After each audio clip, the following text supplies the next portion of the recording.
I'm Andy Fisher, WNEW News. At 7 minutes past 10, time for the Sears Radio Theater.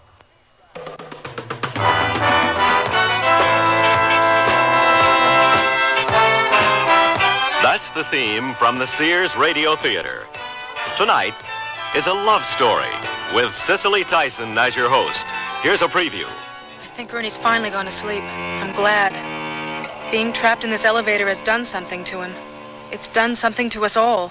Yes, it's true it's done something to us, but what made Ernie into what he is happened long ago, not tonight in this elevator. You're as bad as Ernie. You're so bitter. The Sears Radio Theater will begin after this message from your local station. This is Lucille Ball, here to make a personal appeal to every American. Since the 1880s, the American Red Cross has been stepping in when there's been big trouble, like a hurricane. But nobody has to tell you the Red Cross is there when a hurricane strikes. So let's talk about the other Red Cross, your neighborhood Red Cross. They teach kids to swim. Hey, that's good, Eddie. And they train about every lifeguard on every beach. I think it's possible to look into it. We can get in touch with the local chapter. They help veterans get on their feet. They help people relocate after fires. Are you comfortable? Okay, now relax. They collect and distribute blood. They give a hand to the older folks in your town and do scores of other jobs. It's running very nicely. It's easy to see why we've got to have Red Cross, and only you can keep Red Cross ready for the little emergencies in your neighborhood and the big ones. Help keep Red Cross ready. This is Cicely Tyson. Most of the lights on most of the floors of this glass and steel monolith have gone out. It's late. The workday is over for nearly everyone in this building. Only 3 people remain. They stand together, silent, waiting for the elevator. Anna Kaufman, 62 years old, her mop and bucket at her feet, is the cleaning woman here. Nightly she scrubs and dusts and empties the wastebaskets and ashtrays.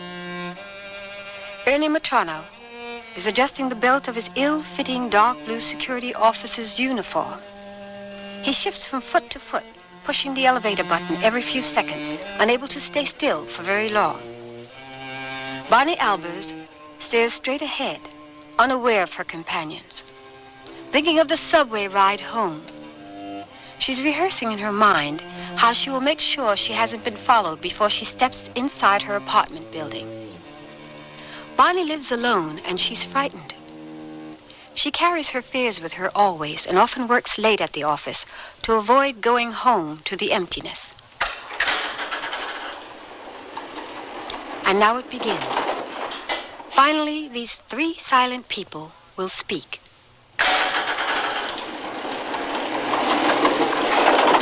What floor? 9, please. Ground.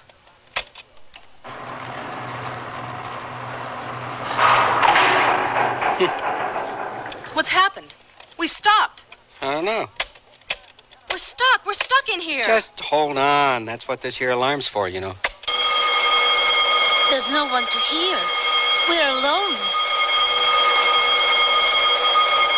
Now, these 3 will speak as they never have before or ever will again.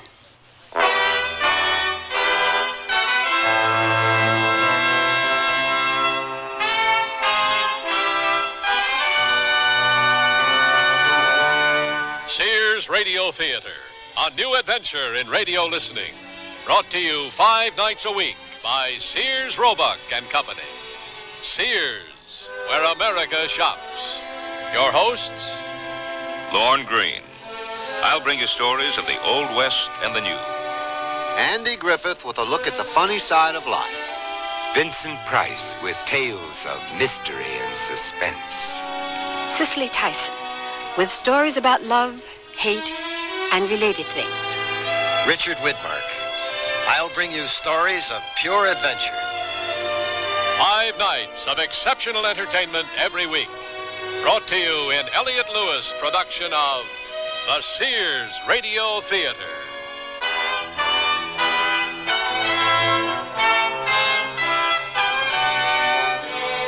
Our story, The Long Night.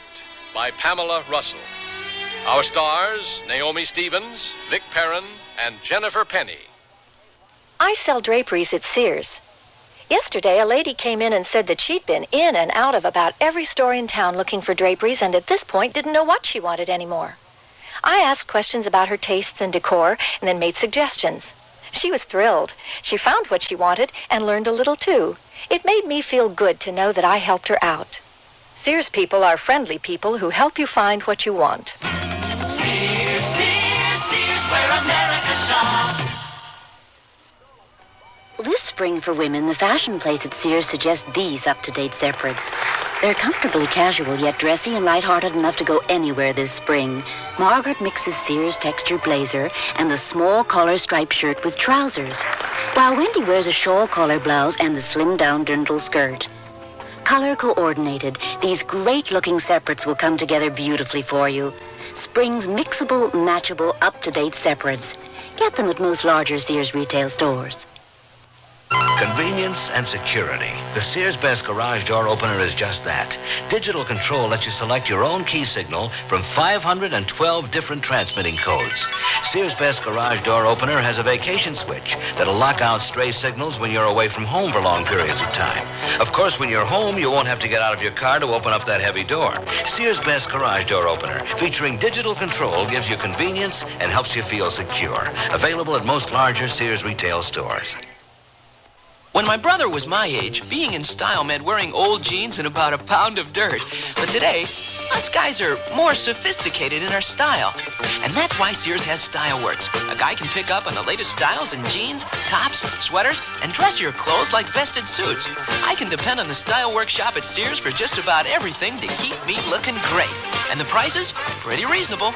My folks like that. Style Works. Today's styles all in one place. At most larger Sears retail stores.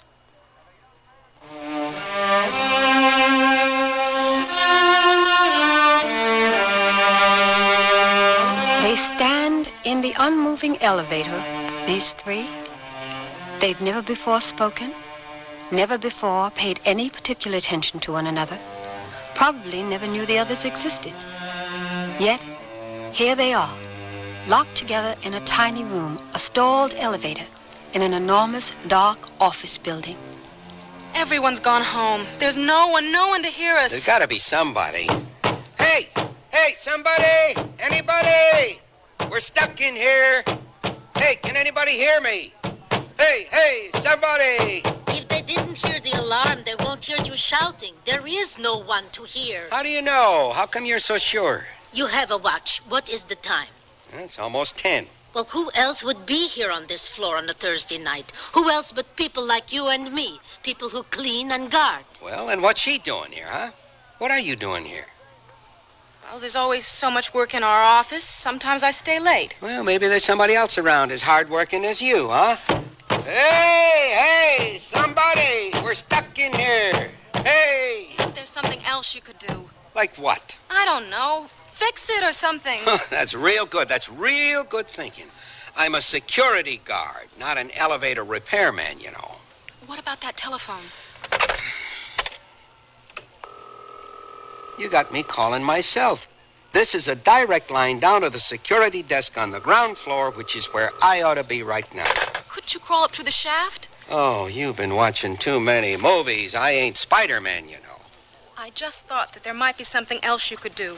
Something besides screaming and pounding. That's making me very nervous. I ain't exactly feeling serene myself. But tell you what, you get any more of them bright ideas, climbing shafts and stuff, you be sure and tell them to me, okay? So what are we supposed to do now? Wait. For what? For how long? You got me. I think I'm just going to sit down and get comfortable. What you do is up to you. Could it be that this is one of those blackouts? No, we still got the lights. It's just this elevator that's stuck, that's all. And I had to get in it. It figures. Just my luck. My name is Anna Kaufman. Bonnie Albers. What do you two think this is, a tea party or something? We may be here for many hours. It's good to know who we are with, yes? Right. Anything you say. And what is your name? Matrano. And your given name? Ernie. You talk funny, lady. You talk like some of them Polacks I grew up with in the old neighborhood. Are you a Polak? Why do you ask? 'Cause you talk funny. You ain't an American. Yes, I am. I'm an American citizen, Ernie. Not born here, you weren't. Don't tell me that. I know better. You're very quick, Ernie. Yes, a long time ago, I came from Poland. I was a Pole. Yeah, I knew it. You can't fool me. I was not trying to, Ernie. Have you been here in America a very long time, Mrs. Kaufman? Oh, please, call me Anna. 32 years I've lived in America, more than half of my life. I've lived here all my life. You are proud, Ernie, to have been born in America? Yeah, I guess. My old man, he was the one who was proud. All his sons born in America. He used to say that. My ma told me. I don't remember much about him. Your father, he's dead? Yeah, he worked on the docks. He got killed on the docks. I was just a little kid when he died. And your mother? She's still around. You sure ask a lot of questions, lady. Anna, please, call me Anna. Yeah, all right. You ask a lot of questions. How come? I'm sorry. I'm a little uneasy being here like this. I try to make it easier. That's why I talk so much. I'm frightened too, Anna. And so quiet, so silent in your fear. You remind me of someone, Bonnie. Who? My daughter. Is she about my age? I'm 27. No, she would have been older than that now, had she lived. Oh, I'm sorry. Anna, why don't we sit down? I'm used to standing, but yes, it's a good idea. We'll sit down, Bonnie, and we'll talk. Oh, haven't you been talking enough already? I have a son, an all-American boy born in America, very like Ernie. I have not seen him in a long time. It's sad when families drift apart. My folks live in Oregon, my little sister and brother, Mom and Dad. It's been 5 years since I've been out there to see them. I miss them. My son has his own family now. He has no need of me. I'm his past, and like most Americans, he has little time for the past. Oh, you're right there, lady. Forget the past. It's over and done with. Today, that's what matters. I am what I am now. I ain't what I used to be. Do you like who you are now, Ernie? Yeah, sure I do. And did you like who you used to be? I don't know what you're talking about, lady. Anna. Yeah, right. Anna, what was your daughter's name? Margit. Little Margit. Sweet child. She had eyes just the color of yours, Bonnie. I remember everything about her. Please, tell me about her. She was so good on the train.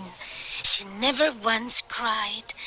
I held her in my arms, and she'd look up at me with her big, dark eyes. She never cried. But she was so afraid. We were all afraid on that train. There were no windows, so we couldn't see where we were going, and none of us, not in our worst nightmares, could have imagined our destination. And finally, the train stopped. They opened the doors, and they began shouting at us, and we all got out as quickly as we could, but some didn't move because they died on the train. And outside, my young husband stood beside me, and I held Margit tightly. I thought, what is this place? What is this horrible place? Where was it? Where was it that happened? It was Auschwitz. Do you know of it? Auschwitz, Bonnie? No. It was one of them camps the Germans had during the war. A death camp, yes, where Jews and others were killed, gassed by the Nazis. You were in one of them? Yes. I was in Auschwitz for 8 months. But your husband, your little girl. My husband had tuberculosis. He made no effort to conceal it from the Germans. They had doctors there. They separated the sick, and we thought that he'd be taken to a hospital. We didn't know that the sick died first in Auschwitz. The sick and the old, then the children. Oh, they couldn't work. They were of no use, so they were gassed. They marched my husband directly from the train to the chambers, and then they began taking the little ones. I tried to hide Margit. She was so small. I thought they wouldn't see her under my coat. But they did. They pulled her from me. Still, she didn't cry. As they led her away, she looked back at me. I can see her eyes now, even now. It's the last time I ever saw her. It's so hard to believe. How could anything like that have happened? That is it, Bonnie. That is why so many died. They would not believe that human beings were capable of doing the things that were being done to other human beings. It was so unreal, but it happened. Now, that's something I never could understand. Why so many of them just walked to the ovens? Why didn't they fight? You don't know, Ernie, and I can't tell you, and I can't make you see what we faced.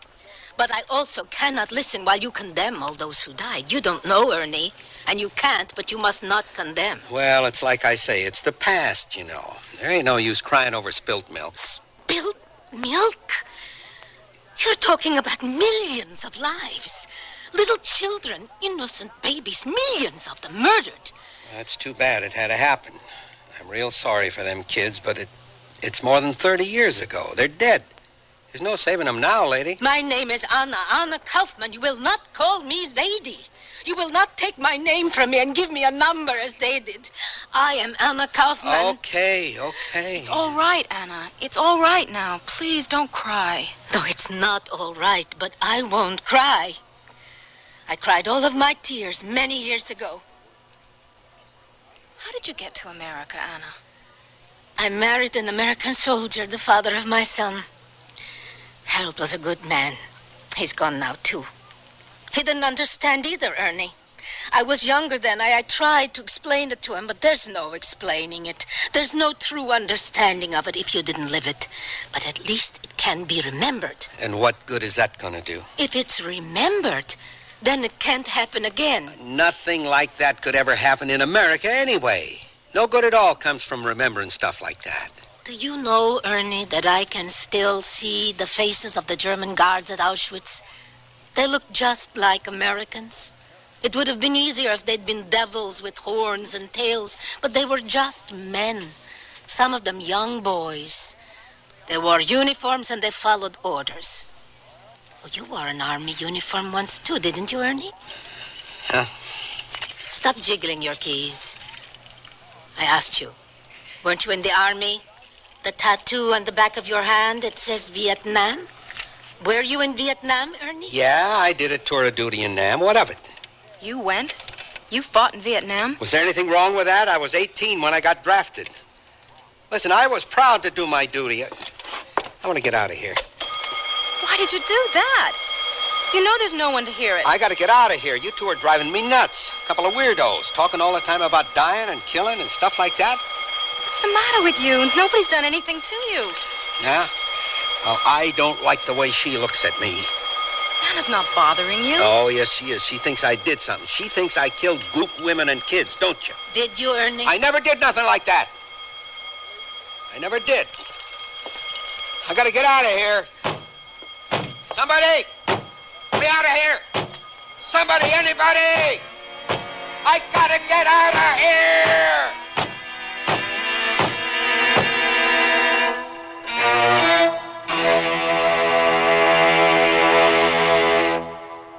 The word's out and spreading fast about the jeans from Sears Men's Store that grow beautifully.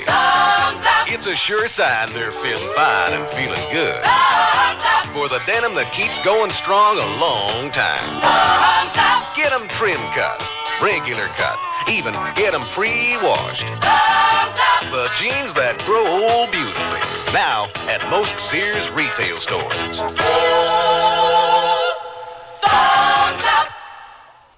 Oh, here I go again. It's time to rent one of those steam-type carpet cleaners. Why rent? Now Sears puts power in a carpet cleaner you can own yourself. The Power Spray from Sears for easy home carpet cleaning. Power Spray sprays hot water into your carpet, then sucks up the dirty water. You can see the dirt you get out. Dirt you didn't even know was there. The Power Spray Carpet Cleaner, a convenient carpet cleaner you can own yourself. Available at most Sears retail stores. Kenmore. Solid as Sears. Come, spin the wheel of fashion. Discover a fortune of spring separates at Sears Junior Bazaar. Silk blend skirt and pants in dusty pastels. A blend of polyester, rayon, and silk, making them easy care, wrinkle resistant. Top them off with white-on-white polyester and cotton blouses. Fashion is your fate at Junior Bazaar. Available at most larger Sears retail stores. Can't believe you owe the IRS that much. Well, when things just don't add up, you can count on a Sears desk calculator to help you. Add, subtract, multiply, and divide. Then read the figures 2 different ways. 12-digit lighted display and tape printout for your records. There's a 2-memory system that helps ease multi-step problems, plus its many extras make it a great time saver.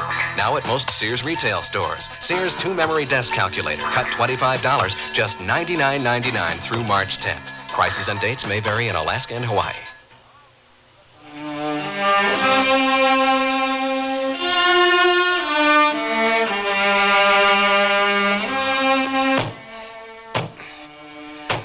The 2 women silently watch Ernie pound out his frustration. He stops finally and stares, eyes unblinking, seeing something in his memory, something ghastly. Ernie. Ernie. Don't touch me. Leave me alone, will you? But I can't, Ernie. We are all here together, remember? Yeah, I remember. How am I going to forget it? Maybe I can do something about it, though. Stop it. What do you think you're doing? You wanted a hero? Maybe I can loosen one of them panels and climb up through. I got to get out of here. You can't. You might as well forget it. There's no way out. We're trapped here. Stop it. Stop it, I said. Stop. All right. All right. Ain't working anyway. Nothing works for me.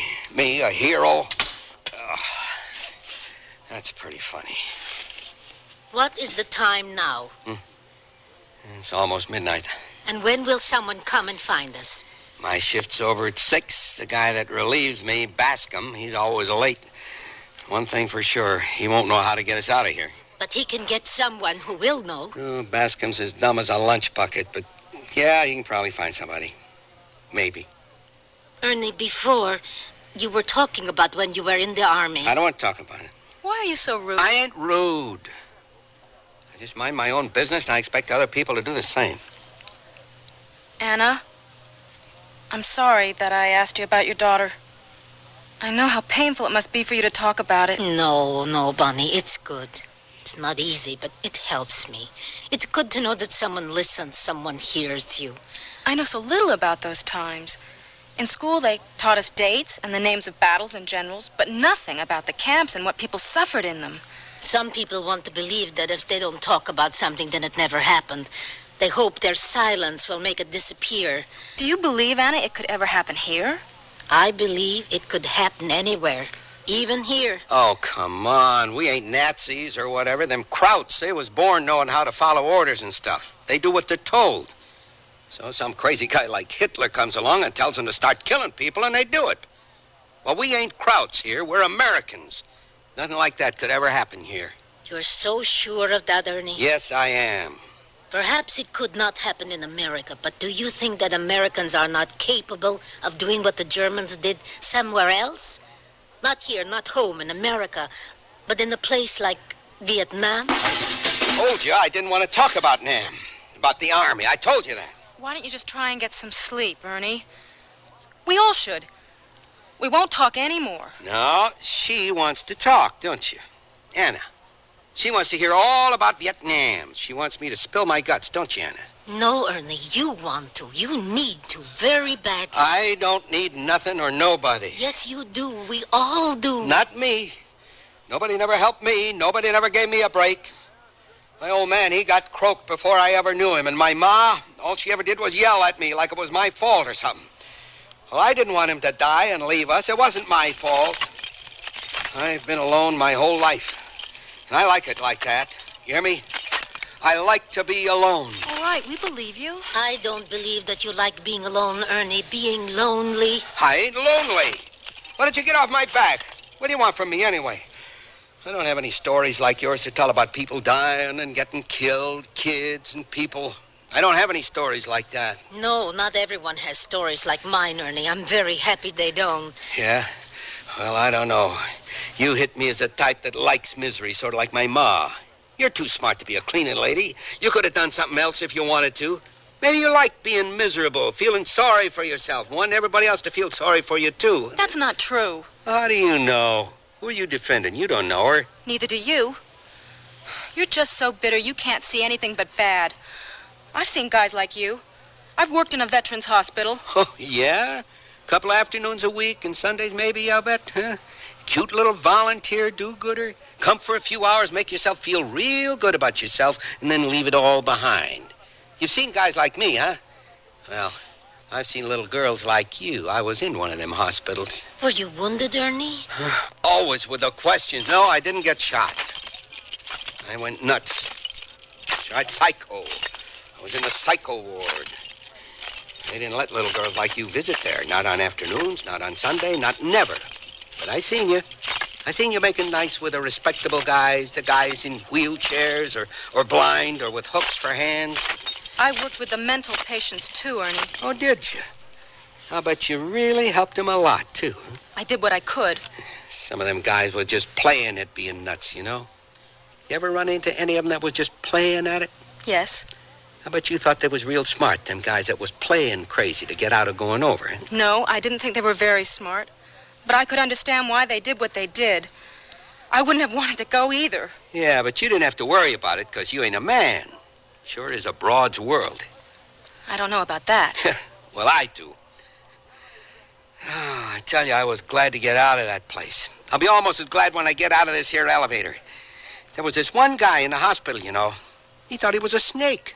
He'd hide under your bed, and if you didn't watch yourself when you got up in the morning, he'd bite your feet. I guess that sounds kind of funny, huh? Well, it sure wasn't funny at the time. No, I suppose not. Well, you suppose right. Come to think of it, though, it wasn't really any crazier in that hospital than it was in Nam. Nothing made any sense there, either.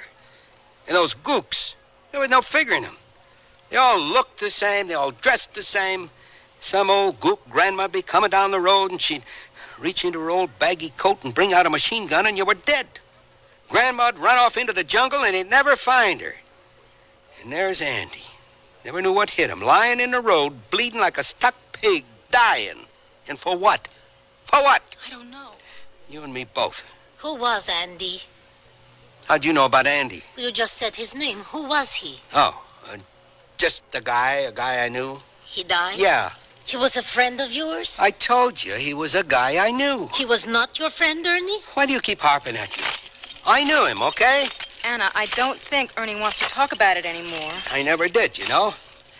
I never did want to talk about it. It's water under the bridge. There ain't no use talking or thinking about it no more. It's over and done with. But you do think about it, don't you, Ernie? Anna, please. What do you want from me, huh? What do you want? I want to know about Andy. Okay. Okay, I'll tell you about Andy. He was my buddy. He was the only friend I ever had. And I was walking right next to him when he bought it. One minute he was there and laughing, and the next minute he was down, dead. I should have gone after that old lady then, but all I could do was stand there and look at Andy. I couldn't believe it. I kept thinking he was going to get up and laugh and say it was all a joke. I couldn't believe it. Andy was dead. My buddy was dead. And then what happened? Well, what do you think happened?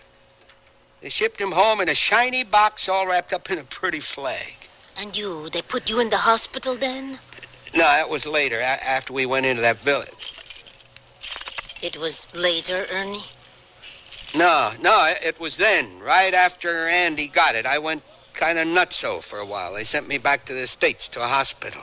No, Ernie, before you went home, before you went mad, nuts, as you call it, before any of that, you went to a village, Ernie. What happened in that village? Nothing. Nothing happened. Ernie? Anna, please. Stop, please, Anna. Ernie? Anna! Ernie! Get me out of here! Get me out! Get me out of here! Don't shoot. Don't shoot her. Don't shoot him. Don't shoot him. They're just kids. Don't shoot. Don't.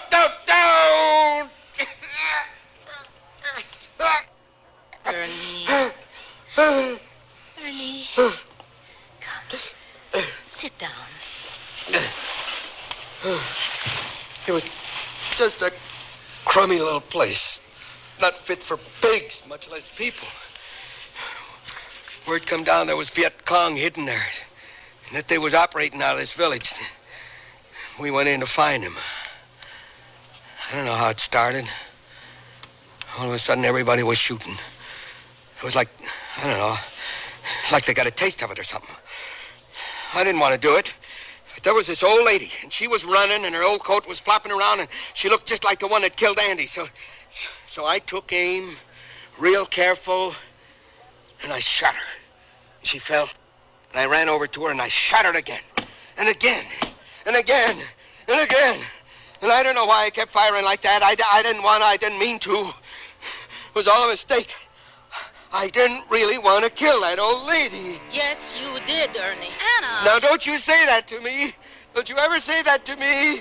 I'll kill you. You ever say that to me again, you hear me? I'll kill you.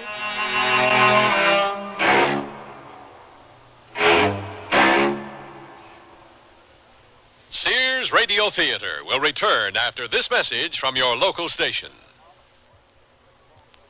What if you went off to college and found that you were different from everyone else, and everything was designed for them, not for you? Suppose you went to the library and all the books you needed were in Braille, and you were the only one who couldn't read. You'd feel left out, wouldn't you? And what if you went to class and found that there were no chairs because all the other students rolled in with their own wheelchairs?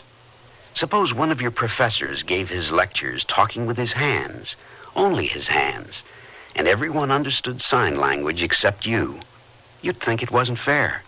Well, that's how handicapped people feel now when they go to college and find extra handicaps. But things are changing, and we have free information that can help. Write Closer Look, Box 1492, Washington, D.C., 20013. A public service message on behalf of the United States Office of Education.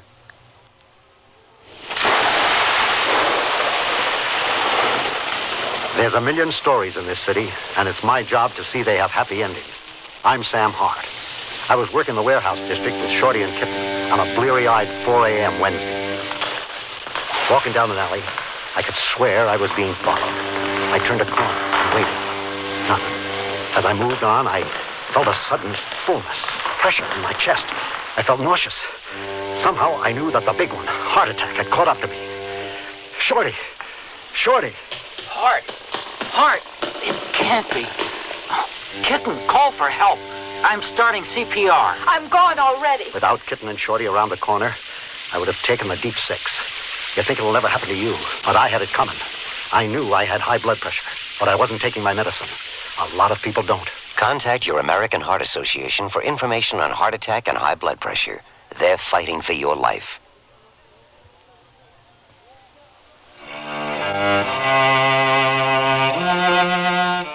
Cicely Tyson again. And here's the concluding act of The Long Night. I think Ernie's finally gone to sleep. I'm glad. Being trapped in this elevator has done something to him. It's done something to us all. Yes, it's true it's done something to us, but what made Ernie into what he is happened long ago, not tonight in this elevator. You're as bad as Ernie. You're so bitter. Can't you accept that what happened in Vietnam was a horrible mistake on Ernie's part? Can't you believe him when he says he didn't mean to do it? No, I can't believe or accept that. Has your whole world become a death camp? Do you think that everyone is cruel and evil and that we're all murderers? I don't believe that, Bunny. Shall I tell you what I do believe? I'm not sure I want to hear it. I do. I ain't been sleeping. I've been listening, and I want to hear what she says now. It's not true that my world is all in Auschwitz. Not anymore. There was a time when it was, but no longer. I believe that there is within the best of men, within all men, all human beings, the possibility of inhumanity, of evil. It is within us all. I saw it in Auschwitz. And Ernie has told us of it in a tiny village in a little country very far away. It was not a mistake that Ernie shot that woman. It was not a mistake. It was hatred and revenge. He meant to do it. He wanted to do it. Ernie knows that, and he knows that I'm not afraid to confront him. Don't you, Ernie? Yeah, I know it. The knowledge, the admission of the deed must come first. Then comes forgiveness. Have you ever been forgiven, Ernie? No, never. Nobody never forgave me because there ain't nobody who can. Yes, there is. I forgive you, Ernie. I know what you did, and I forgive you. Why should you? You, of all people. Who better than I? I'm a survivor. I lost everything and everyone that's dear to me. What good is a person like me, a survivor, but to remember and to forgive? Then life may go on. I know that some people think forgiveness is God's alone to give, but God seems so far away sometimes. Where was God in Auschwitz? He was in the survivors. That's where. Where was God in Vietnam? He was in the boys who were driven mad with guilt for what they'd done. You, Ernie, you too are a survivor of a Holocaust. You must remember, and you must give your forgiveness with mine. You must forgive yourself, Ernie, as I do. Thank you, Anna. Anna, I'm so sorry for what I said to you. I didn't understand. I know. I know. It's difficult for a girl like you to even imagine such horrors as death camps and massacres. How could you know of such things? How could you be expected to understand them? A girl like you. It might be easier for me than you realize. The summer that I turned 19, something happened to me. Something happened that I'll never forget. Yes, Bonnie. My parents thought that I was in California attending the summer session of my college. They thought that was why I wasn't coming home in June. And I wasn't lying to them, not in the beginning. I really was going to take some classes. I hadn't done very well my first year, nothing like I had in high school. In high school, I did everything. I was always involved in activities, straight-A student. But it didn't help. I still felt so alone and isolated. I put all my hopes into college. I thought it would be a kind of miracle. Finally, I'd be inside. I'd belong. But it didn't work out that way. What happened that summer? I'm trying to tell you. I knew it wouldn't be easy, but I didn't think it would be this hard. Look, kid, maybe it just ain't the right time for you to talk. No, I have to. I want to tell you. Just before the summer session was to begin, I met this girl. You see, I lived in a dorm on campus. I used to eat all my meals there. But I'd heard some kids talking about a little health food restaurant a few blocks away. I decided to go there. That's where I met Monica. She was a waitress there. She was really friendly and nice to me. I think she talked to me more in just a few minutes than my roommate in the dorm had all year. She dressed a little strange. She wore her hair all wild, long and frizzy. But I didn't think very much about the way she looked. I was so happy to have a friend. She lived close by in a big old house with a lot of other kids. All I could think about it as we walked over there was that I hoped that they all liked me as much as Monica seemed to. On the front porch, a boy with a beard and no shirt sat and played a guitar. Huh. Inside, there were old bare mattresses everywhere and murals on the walls. Painted sunrises and clouds and people floating through the clouds. Strange and beautiful pictures like I'd never seen before. Yeah, it sounds like one of them hippie pads. I didn't know what it was. It was all so different and strange.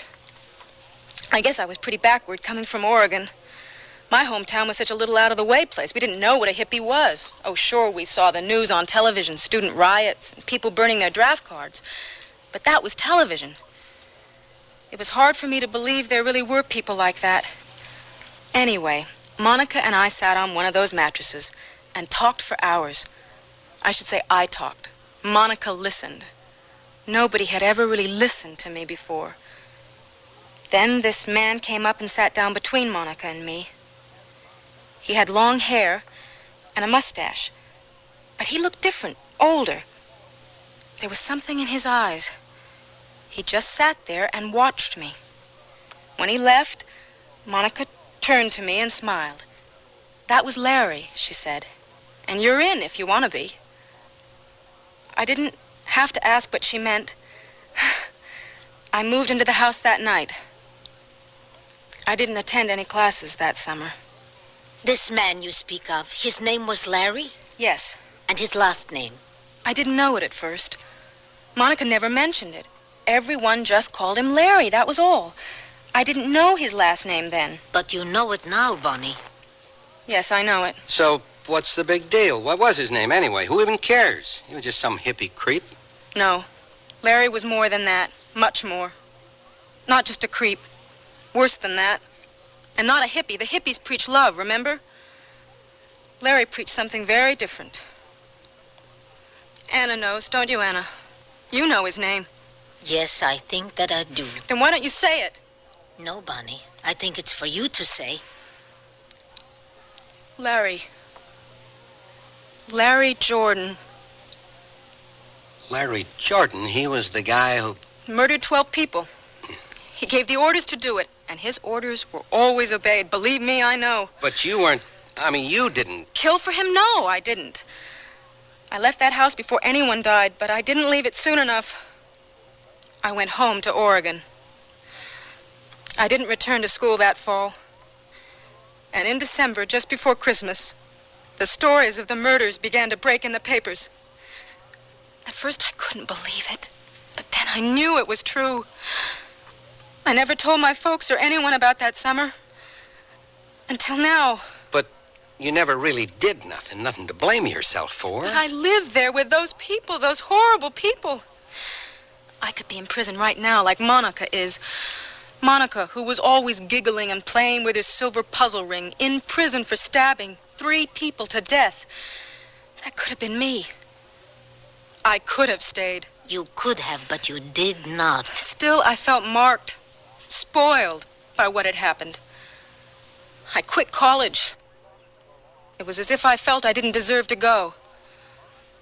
I've allowed no one in my life, no one to love me because I didn't feel I had the right to be loved. It's not so, Bonnie. You deserve to be loved. You have the right to love. What Anna says is true, kid. Don't be so hard on yourself. Look at me. I forgive you. Thank you, Ernie.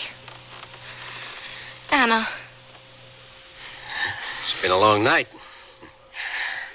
What is the time now, Ernie? It's almost 6. You think I should hit the alarm? Maybe my luck is changing. Maybe just this once Bascom will be on time. A little early, even. Try and see, Ernie. Hey, somebody! Hey, anybody there? I guess maybe my luck hasn't changed all that much. Is somebody there? Somebody! Hey, in here! We're stuck in the elevator. Who is it? It's me, Matrano. I've been looking all over for you. I got 2 ladies in here with me. We've been stuck all night. Don't sound like too bad an arrangement. Funny, real funny, Bascom. You think you could get us out of here? Why, just hold on, Matrano. I'll get down and see if I can get the building maintenance guys on the phone. Just hold on now. Luck really has changed. I'll bet that's the first time Bascom's ever been early for work in his entire life. All I wanted this whole night was to get out of here. It's funny, now that we're going to, I almost don't want to. I feel very much as you do, Bonnie. Yeah, I guess I sort of do, too. Listen, if I was a little rough at times, I'm sorry. You were fine, Ernie, just fine. I want to always remember this night and the both of you. We won't forget, will we? Tomorrow, or next week, or next year, we won't pass each other in the corridor and not speak, will we? No, this we will not forget. Nah, I won't forget the 2 of you. And I'll talk to you when I see you, but one thing I ain't gonna do again in a hurry. What, Ernie? I ain't gonna climb into an elevator with you again, okay? That'll be Bascom from the security desk. He wouldn't climb 10 flights of stairs if his grandmother was stuck in here. All right, Bascom, what's up? Well, I talked to the building maintenance guys. And? Well, they're going to get here as soon as they can. The one guy told me they could probably take you out one by one through the shaft. Otherwise, it might be an hour or more before they could get the elevator running again. We'll wait. What, are you nuts? What do you mean you want to wait? We'll wait and go out together. Yes, together. Suit yourself. Together, huh? Boy, there ain't no understanding some people.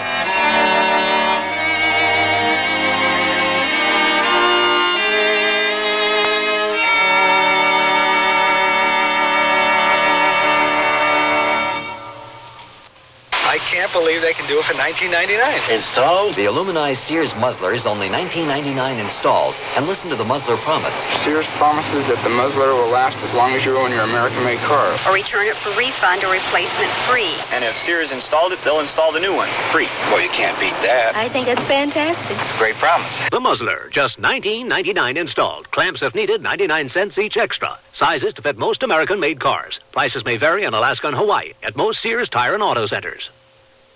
To look the height of fashion wherever I go requires many coats. But for home, I need only one coat fashion surrounding me. Sears' best Easy Living interior paint. One coat of Easy Living on the walls and every room looks stunning while I entertain or just relax. Choose from 24 decorator colors in Easy Living flat latex and semi-gloss, plus bright white ceiling paint for your home. Because with Sears Easy Living paint, all you need is one coat when used as directed at most Sears retail stores. Come, spin the wheel of fashion. Discover a fortune of spring separates at Sears Junior Bazaar. Silk blend skirt and pants in dusty pastels. A blend of polyester, rayon, and silk, making them easy care, wrinkle resistant. Top them off with white-on-white polyester and cotton blouses. Fashion is your fate at Junior Bazaar. Available at most larger Sears retail stores. Dear, today I found the bedroom suite of my dreams at a great price. That's a coincidence. I found one that has all the features. Well, mine has authentic country styling. So does mine. Does yours have a beautiful 26-step finish? Nothing but, and I get a choice of 13 different pieces. All built to last for a long time? Yes, with sturdy tongue and groove construction and dovetail jointed drawers. Is yours Sears Open Hearth bedroom furniture? Sears Open Hearth bedroom collection. Expert craftsmanship at a reasonable price. Select from 13 different pieces. Now at most Sears retail stores.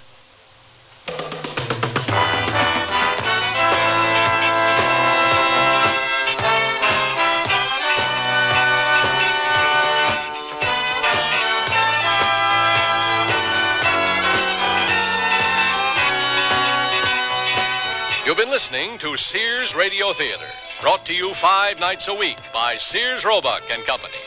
Sears, where America shops. The Long Night was written by Pamela Russell, produced and directed by Fletcher Markle. Your hostess was Cicely Tyson. Our stars were Naomi Stevens, Vic Perrin, and Jennifer Penny. Also heard was Jerry Hausner. The music for Sears Radio Theater was composed and conducted by Nelson Riddle. Art Gilmore speaking. The Elliott Lewis production of Sears Radio Theater is a presentation of CBI. What's your trivia specialty? Entertainment, sports, recent world history, or maybe potluck? Hi, I'm Bill St. James, and beginning Monday between 10 a.m. and 4 p.m. on my show and the William B. Williams Show, you'll get a chance to test your skills when we play the trivia game. To become eligible, just send a card to Trivia, WNEW, 565 Fifth Avenue, New York, 10017. Be sure to include your name, address, phone number, and the category you'd like to be trivial in. Entertainment, sports, recent world history, or potluck. If your card is selected, Willie or myself will ask you a trivia quickie. If your answer is correct, according to our sources, you'll win $10 and a shot at a Jim Lowe trivia toughie worth $100. And all contestants who play become eligible for a weekly drawing when we'll give away a complete AM/FM stereo music system. The Triviality starts Monday, so get your name, address, phone number, and trivia category in the mail to Trivia, WNEW, 565 Fifth Avenue, New York. It's fun. The price is right, and who knows? You might even learn something.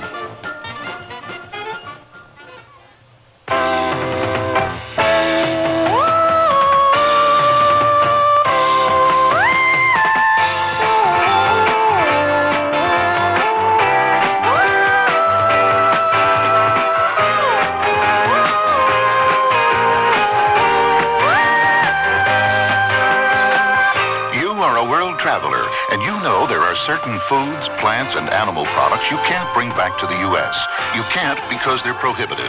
They're prohibited because even one of these foods, plants, or animal products might carry a disease or pest that could spread to our crops and gardens and animals with devastating results. You haven't been everywhere on the globe yet, but there's always tomorrow. And before you go again, write for the free booklet that explains the law. Even one can hurt. Write for Traveler's Tips. Write to Traveler's Tips, U.S. Department of Agriculture, Washington, D.C. 20250. I'm lost and lonely, scared and sad, trembling at the thought of making you mad. My love is yours, but at times you're so cold. If life's like this, take me before I grow old. This song was written by a man now serving time in a state prison. Most of the men and women in prison today were abused children, and many abused children grow up to abuse their own children. Child abusers can be helped. Find out how. Write Prevent Child Abuse, Box 2866, Chicago, Illinois, 60690. Please stop the hurt I've suffered since my birth. Join the abused child's fight, put an end to the sleepless night. A message of the Ad Council and the National Committee for Prevention of Child Abuse.